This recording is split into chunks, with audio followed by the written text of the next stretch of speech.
आमीन सुम आमीन। आसिफ खान भाई, अल्लाह ताला दुआओं का कबूल करने वाला है। उसके यहाँ देर ज़रूर हो सकती है उसकी हिकमत के मुताबिक, लेकिन अंधेर नहीं होती।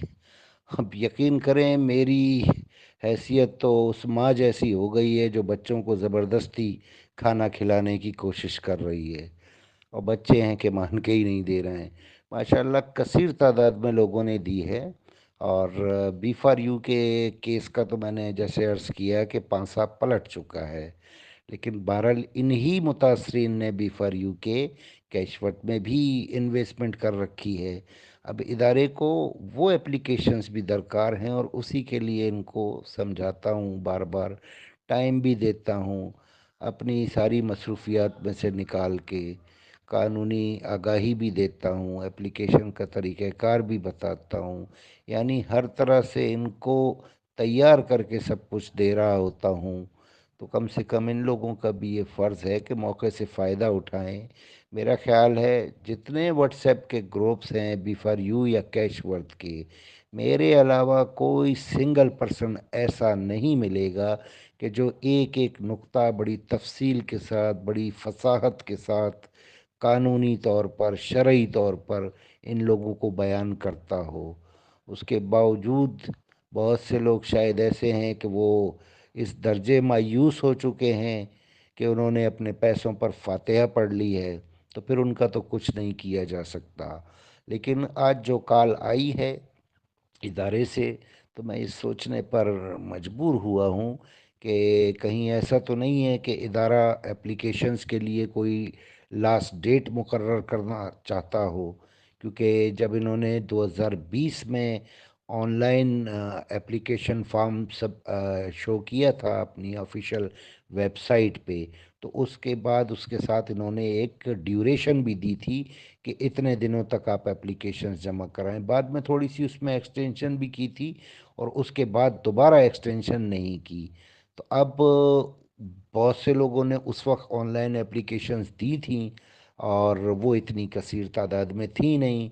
वो तो 50 करोड़ भी पूरा नहीं कर रही थी, वो तो बहुत चंद लाखों का मजमूई क्लेम बनता था। तो उस पर नैब ने क्या कार्रवाई करनी थी? कुछ भी नहीं करनी थी, क्योंकि नैब का तो अपना एक कानून है कि वो फ्रॉड केस उसको कंसीडर करते हैं अपने इख्तियारात के तहत जो 50 करोड़ से ऊपर का हो।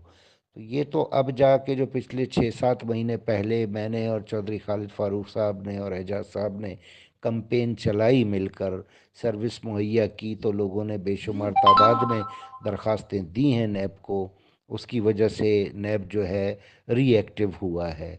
अब यही चीज़ वो चाहते हैं कैश वर्थ में।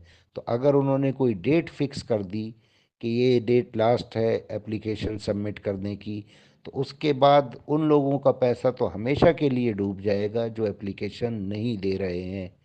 इसलिए मैं बार बार ज़ोर दे रहा हूँ, वरना इनको इनकी इन्वेस्टमेंट वापस मिले तो वो इन्हीं को मिलेगी, मुझे तो नहीं मिलेगी। मुझे तो उससे कोई फ़ायदा नहीं है। लेकिन फ़ायदा मेरा ये है कि मुझे आखिरत में कम से कम सवाब कसीर मिल जाएगा। मैं उस सवाब आखिरत के लिए, इन लोगों के पैसे के लिए फ़िक्रमंद होता हूँ। अल्लाह इनको दुरुस्त सोच अता फरमाए। अब सवाल यहाँ पे एक ये भी पैदा होता है, अब जैसे कारी गुलाम रसूल साहब ने कहा कि उसकी लोकेशन क्या है, कोई इदारे से बातचीत। इदारा सिर्फ नैब ही है, बाकी कोई इदारा नहीं है। बाकी जितने इक़दामात, चाहे किसी इदारे के थ्रू हो या ज़ाती तौर पर हो, वो गैर कानूनी हैं। और गैर कानूनी कामों में मैं कभी सपोर्ट नहीं करता। क्या आपने मकसद उसके घर पे कोई बम फेंक के तो आना नहीं है, कोई डायनामाइट तो लगाना नहीं है वहाँ। अगर आपने भाई खुद जाके वहाँ बात करनी है, तो बात करने से अगर सैफुर रहमान ने पैसे देने होते तो बेशुमार लोग उससे बात कर चुके हैं। किसी को उसने उनकी इन्वेस्टमेंट वापस नहीं दी, तो आपको कैसे दे देगा? कानूनी तरीका, कानूनी रास्ता सिर्फ़ और सिर्फ नैब है। नैब के सिलसिले में हर तरह से ताउन के लिए मैं तैयार होता हूँ, और इंशाअल्लाह रहूँगा।